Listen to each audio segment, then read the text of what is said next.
Bueno, pues somos muchos más, así que tenemos razón. Esa es otra herramienta de programación en la Biblia, en la mayoría de las religiones y en la educación de las masas. Y tiene que ver con la conciencia tribal, la multitud, la tribu, el grupo, como forma de integración y de ocultamiento de la propia responsabilidad. De ahí lo de seguir la corriente y hacer lo que otros hacen. En la Biblia hay muchas ocasiones en las que una multitud toma parte en acciones criminales, cobardes e irresponsables. Quizá la más flagrante sea la condena de un inocente, Jesús o Yeshua, a morir en la cruz. Aquel que tenía autoridad para absolverle no lo hizo, ni le culpó tampoco, y dejó que la multitud decidiera la suerte de un inocente mientras se lavaba las manos. Nadie explica cómo esa multitud durmió esa noche o las noches siguientes, mientras un hombre inocente sufría un dolor insoportable en una cruz. Pero no necesitamos hacer una encuesta para determinar que la multitud durmió perfectamente bien, porque las multitudes son la forma más irresponsable de ocultar a los malvados con una respuesta fácil y reconfortante, simplemente haciendo lo que la mayoría. Y eso también conforta a los ignorantes, con la satisfacción de ser uno más, exactamente como los demás.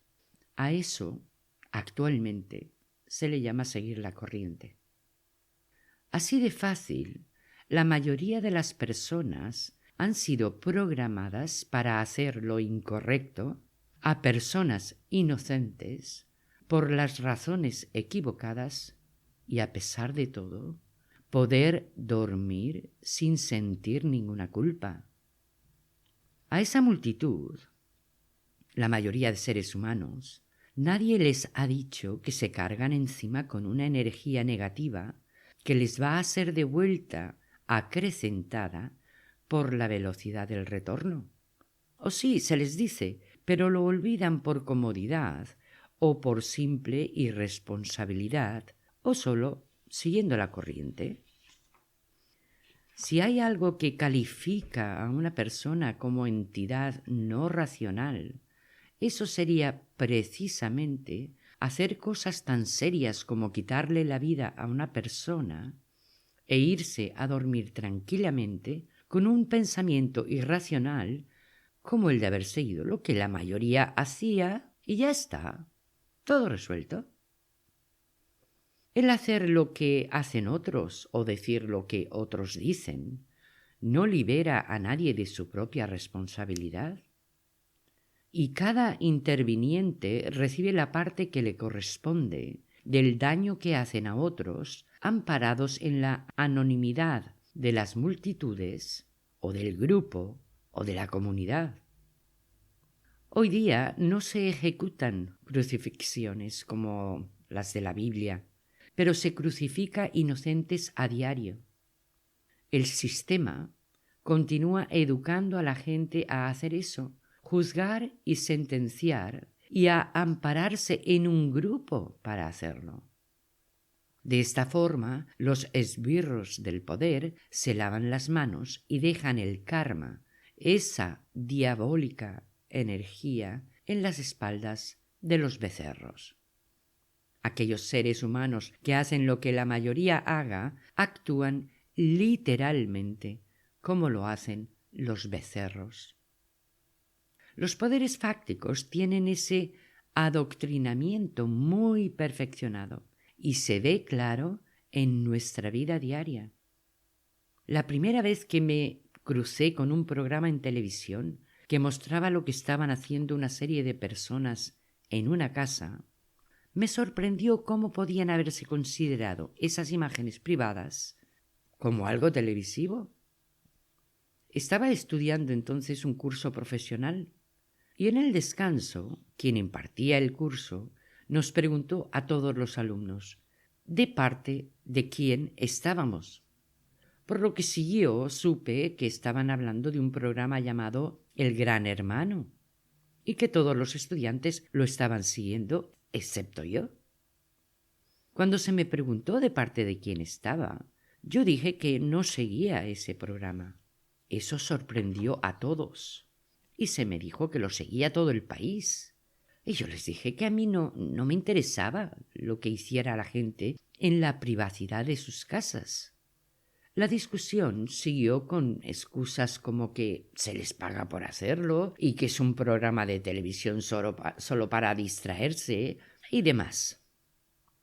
Con ese programa y muchos otros del mismo calibre, programan a las masas en interesarse por la privacidad de los demás, en poner sus narices en esos asuntos que son privados y en juzgar y sentenciar al respecto. Al mismo tiempo, iban instalando cámaras de vigilancia por todas las ciudades para acostumbrarnos a ser vigilados y observados las 24 horas del día. ¿Qué razón oculta había tras todo eso? No es muy difícil llegar a la conclusión que sigue al hacerse esa pregunta. Eso es control total, fascismo puro y duro. ¿Y cómo? ¿Cómo consiguió el nazismo instalarse en un país mayoritariamente y ejercer un control total sobre la sociedad alemana, por ejemplo? Pues con espías en todos los barrios y total colaboración ciudadana. La gente denunciaba al vecino, vigilaba al de enfrente y denunciaba a gente que había vivido en sus vecindarios toda su vida. No se preguntaba si estaba haciendo lo correcto, porque hacían lo que se les había adoctrinado en hacer. Después, mucho después, esa parte de la historia de ese país en concreto no se incluyó profusamente en los libros de texto, de historia, para no tener que decirles a los niños y jóvenes lo que sus mayores fueron capaces de hacer.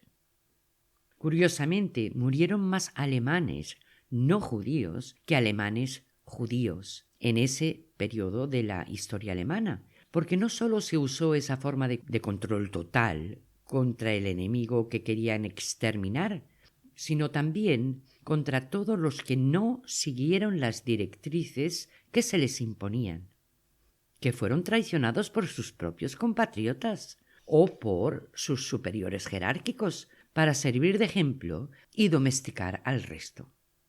Y con la misma estructura se asesinó a gente por estar enferma o tener una sexualidad diferente o por otras muchísimas razones.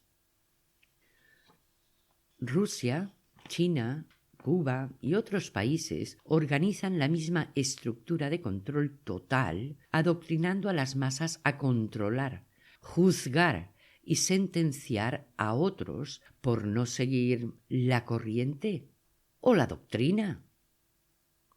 Hay mucha gente crucificada a diario por la mediocridad, la estulticia, la ignorancia y la irresponsabilidad de esas masas que hacen lo que se les dice y que creen que al hacer eso, la responsabilidad por lo que hacen recae en quien da las órdenes, en quien me lo dijo alguien o en cualquier autoridad. Para mí, la gente más respetable de la historia del ser humano son aquellos que no siguieron a la masa cuando se les requería que hicieran algo que dañaba a otros, que no pusieran su pulgar hacia abajo contra un inocente por seguir la corriente. Los demás, que son los que se comportan como becerros, sufrirán lo que han ayudado a que otros sufran, porque así es como van las cosas en esta realidad. Y eso se dice bien claro en todas las religiones, en todos los adoctrinamientos. Uno tiene que saber lo que está bien y lo que está mal, ¿no? De modo que sólo una enquistada idiotez congénita hace posible que las cosas continúen de esta manera. La gente que está siendo acosada, suprimida y rodeada por estructuras de control que no se corresponden con los regímenes políticos de los países en los que viven, son cientos de miles. Esa misma estructura social que permitió el control total nazi está funcionando perfectamente en la práctica totalidad de los países del mundo y se basa en ese 87% de gente que hace lo que se les dice y que cree que haciéndolo hace lo que se supone que deben hacer y por lo tanto están libres de consecuencias. El número de agentes sobre el terreno y el costo de esa estructura fascista está costando $1 billón diarios, al menos la que está extendida entre Estados Unidos y Europa.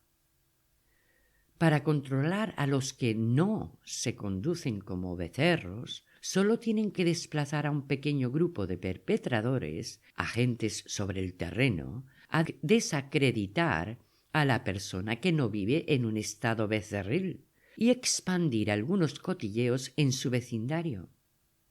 La gente que, entre comillas, hace lo que se les dice, cierro comillas, lo agranda, lo esparce por todas partes sin saber si es cierto, si es una manipulación, y sin saber el por qué lo hacen sin previamente haberse preguntado el por qué se le dice lo que se le dice de alguien que ni siquiera conocen, y el por qué se dedican a publicitarlo sin saber si es verdad.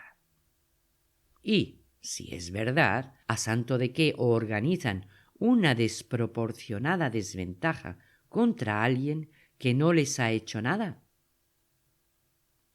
Estas son las crucifixiones que tienen lugar a diario con la colaboración de un 87% de la población, que no puede superar el estado becerril en el que viven y hacen vivir a otros. El karma, la retribución por las acciones que llevamos a cabo en nuestra vida, acude más tarde o más temprano a pasarles la factura y entonces ni siquiera son capaces de poner en relación lo malo que les pasa con lo malo que les han hecho a otros. Pero la ignorancia de lo que es justo y de lo que no lo es no exime a nadie de hacer lo que es justo y de no hacer lo que es injusto, ni en términos legales, ni en términos éticos, y por tanto se recibe retribución por lo que se hace, tanto si es bueno como si es malo. Yo les dejo aquí por hoy. Espero que lo que expreso les haga pensar. Yo no paro de darle vueltas a las cosas que veo, que vivo y que observo para entender mejor mi realidad. Suscríbanse si creen que puede beneficiarles un poco de ejercicio crítico y racional. Hasta pronto.